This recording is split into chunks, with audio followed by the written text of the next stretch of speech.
What's up guys? In the last video we took a look at all the main features in iOS 14, but today we are going to dive a little deeper and look at the features Apple didn't necessarily mention. If you're excited for this one, then please leave a like and subscribe because it helps me out tremendously.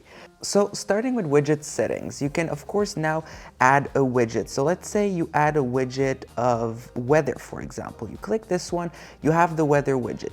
Now if you long press on this one, you can actually edit the widget.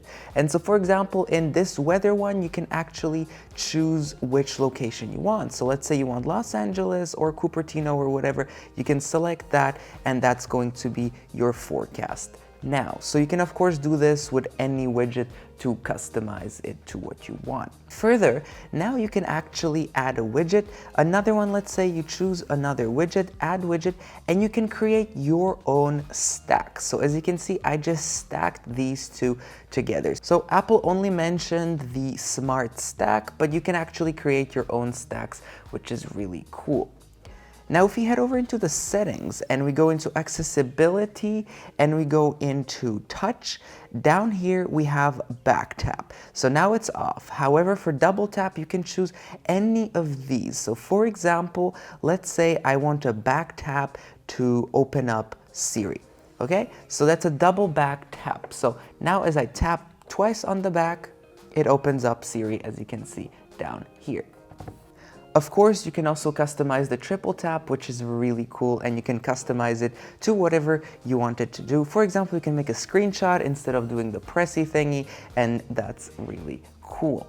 So now you can actually resize picture-in-picture. So now I'm in picture-in-picture mode. So as you can see, this is the size, but you can just use your fingers, make it bigger, or then make it super tiny in the square and just move it around as well. So you can actually resize it to what you want it to be.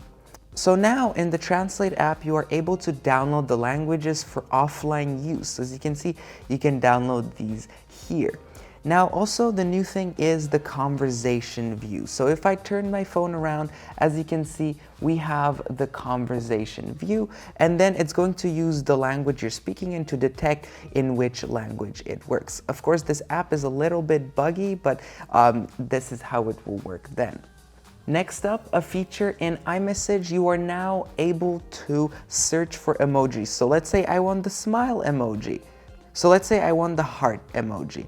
This doesn't seem to be working right now too well, but normally you can search the emojis here. Of course, iOS 14.0 is a little bit buggy. Some things are not working, but that's really cool.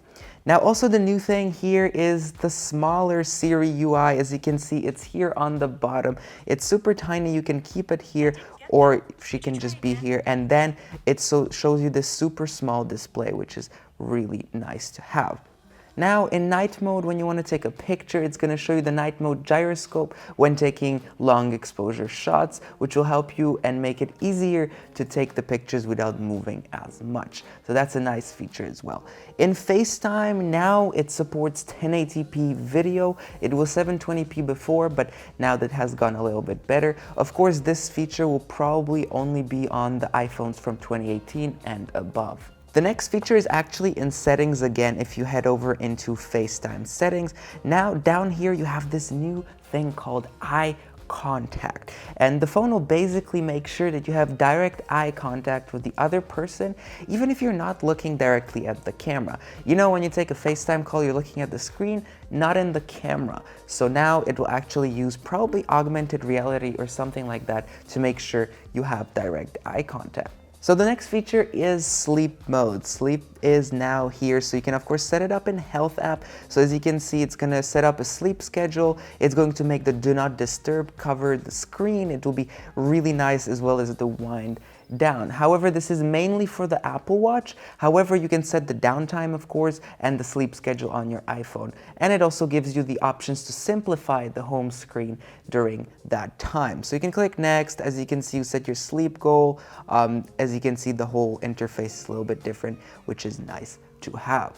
Now in Apple Home, you actually now have the adaptive lighting. So basically, okay, the Home app is not Okay, here it is. So now you actually can set up the adaptive lighting. The lights will adjust the brightness and color based on the progression of the day.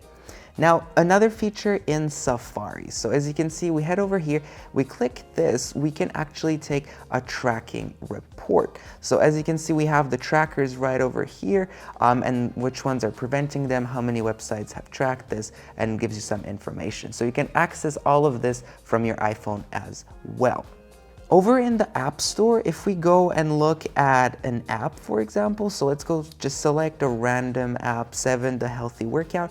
As you can see now here on top, we have all the information about the app up front. So we can see the rating, the age, the charts, the developer, who the developer is, the languages. Instead of going all the way down, you have this little preview on top, as well as the size of the app, which is also another nice addition.